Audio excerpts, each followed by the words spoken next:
से चूक कहां पर हुई? इतने सारे उसके पास मुद्दे थे, इतना मजबूत नेतृत्व था, इतना मजबूत संगठन था, इसके बावजूद वो उसने कहां ऐसी चूक हो गई कि जिस कारण से उसे इस करारी हार का सामना करना पड़ा, जब बाकी प्रदेशों के अंदर बीजेपी अच्छा प्रदर्शन कर रही है।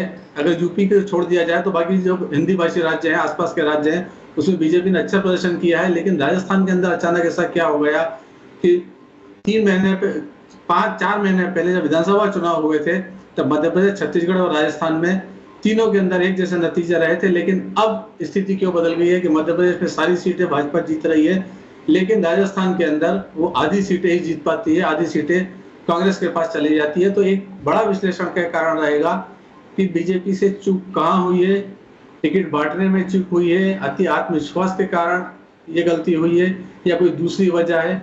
और दूसरी बड़ी बात, इस हार का जिम्मेदार कौन होगा, इसकी जिम्मेदारी कौन लेगा?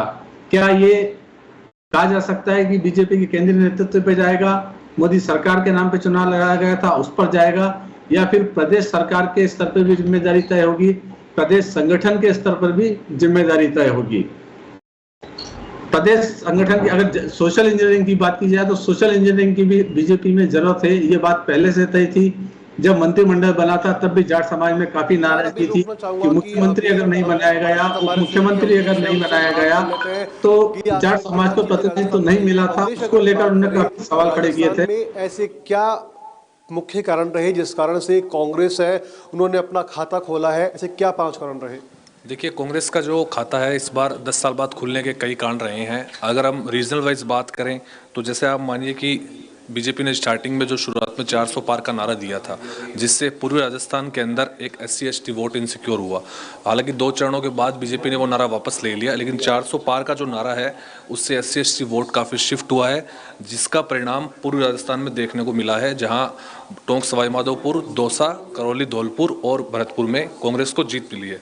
इसके अलावा आप देखिए कि कई सीटों पे प्रत्याशियों के खिलाफ जो एंटी इनकम्बेंसी थी, वो एंटी इनकम्बेंसी का फायदा कांग्रेस को मिला है। जैसे आप देखिए, ओम बिरला हालांकि चुनाव जीत गए लेकिन फिर भी उनका मार्जिन कम रहा। कैलाश चौधरी बाड़मेर से, जोधपुर से गजेंद्र शेखावत, तो इस तरह से जो एंटी इनकम्बेंसी है उसका फायदा कांग्रेस के प्रत्याशियों को मिला है। इसके अलावा एक जो मुख्य कारण है कांग्रेस का वो जीतने का या कई सीटों पे जीतने का, वो है कांग्रेस के कई सीटों पे जातिगत रंग चढ़ना। जैसे चूरू में आप देखिए चुनाव जाट वर्सेस राजपूत हो गया, दौसा के अंदर आप देखिए मीणा वर्सेस मीणा, भरतपुर और धौलपुर करौली में जाटव वर्सेस जाटव, एक इधर बीकानेर में या और सीटों में मेघवाल वर्सेस मेघवाल। तो जिस तरह जातिगत रंग चढ़ा चुनावों में, वो भी कांग्रेस का जीतने का एक बड़ा कारण रहा। उसके अलावा एक बड़ा कारण जो हम देखते हैं कि वो इस बार चुनाव इसलिए अपने आप में हटके है, अलग 10 साल बाद हुआ कि बीजेपी के कई चेहरे जो बीजेपी में मजबूत माने जाते थे, जैसे चूरू से राहुल कसवा है, ज्योति मिर्धा है, बीजेपी के चेहरे कांग्रेस में आके या तो जीते हैं या उन्होंने कड़ी टक्कर दी है। जैसे राहुल कसवा लगातार बीजेपी से 2 बार से सांसद थे चूरू से, इस बार उनका टिकट काट दिया, कांग्रेस में आए, कांग्रेस में जीत गए आके। प्रहलाद गुंजल हालांकि जीत नहीं पाए कांग्रेस में, लेकिन कड़ी टक्कर दी, उन्होंने ओम बिरला का मार्जिन कम किया। नागौर से हनुमान बेनीवाल जो एनडीए के गठबंधन के उम्मीदवार थे, इस बार इंडिया गठबंधन में आए और ज्योति मिर्धा को हरा दिया। इस तरह से जो इधर से उधर शिफ्ट हुए नेता पाला बदल के, उन्होंने भी बीजेपी के जो कैंडिडेट हैं उन कांग्रेस में आए हैं, कांग्रेस को काफी फायदा पहुंचाया है। की बात करें शिफ्टिंग का जो खेल है, शिफ्टिंग के खेल में कहीं ना कहीं फायदा है वो कांग्रेस को मिला है, ठीक है। इसके अलावा अगर हम बात करते हैं बीजेपी जहां 25-0 का सपना देख रही थी, क्लीन स्वीप करने का सपना देख रही थी, आखिर से क्या कारण है 5 जिस कारण से बीजेपी है वो यहाँ पर क्लीन स्वीप है राजस्थान में नहीं कर पाई? देखिए, कारण जो अभी हम पीछे चर्चा कर रहे थे वो मुख्य कारण है। उसके अलावा एक कारण जो क्लीन स्वीप का सपना टूटने के पीछे बड़ा कारण वो है, ये है कि चुनाव राष्ट्रीयकृत मुद्दों पे नहीं होके स्थानीय मुद्दों पे शिफ्ट हो गया और एक चुनाव में कई सीटों पे जातिगत रंग चढ़ गया। स्थानीय मुद्दे हावी होने की वजह से चुनाव के अंदर कई सीटों पर बीजेपी प्रत्याशी को नुकसान हुआ है।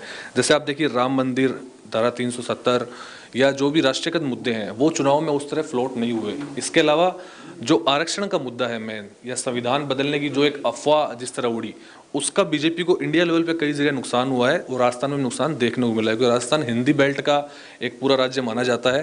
हालांकि एमपी, गुजरात और हरियाणा में आसपास इसका नुकसान देखा नहीं गया। राजस्थान की कई सीटों पे जो 400 पार का नारा और आरक्षण को लेकर जो एक मोमेंटम बना, उसका नुकसान बीजेपी को कई सीटों पर देखने को मिला।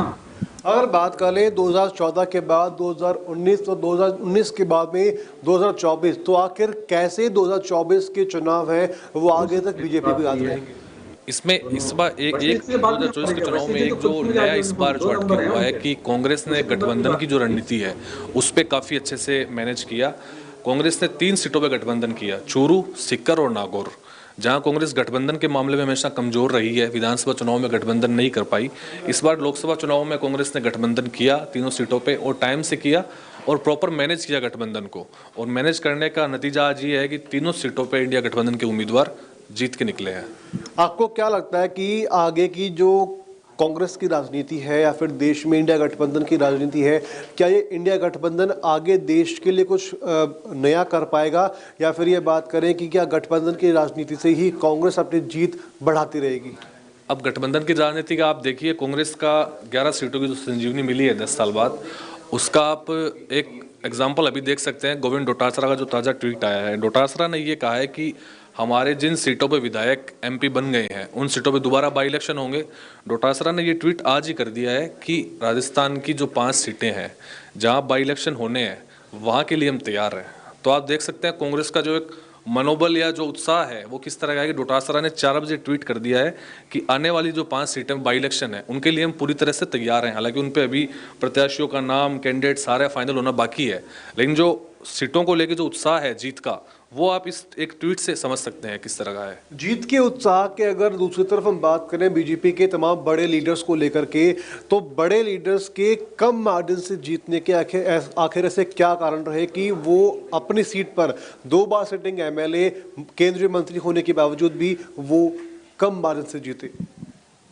बड़ी सीटों पे जीतने का देखिए, जो दिग्गज चरण उनके नहीं जीतने का या कम मार्जिन रहने का एक मुख्य कारण ये रहा कि प्रधानमंत्री मोदी की जो लोकप्रियता है उसी के सारे पूरा चुनाव लड़ा गया।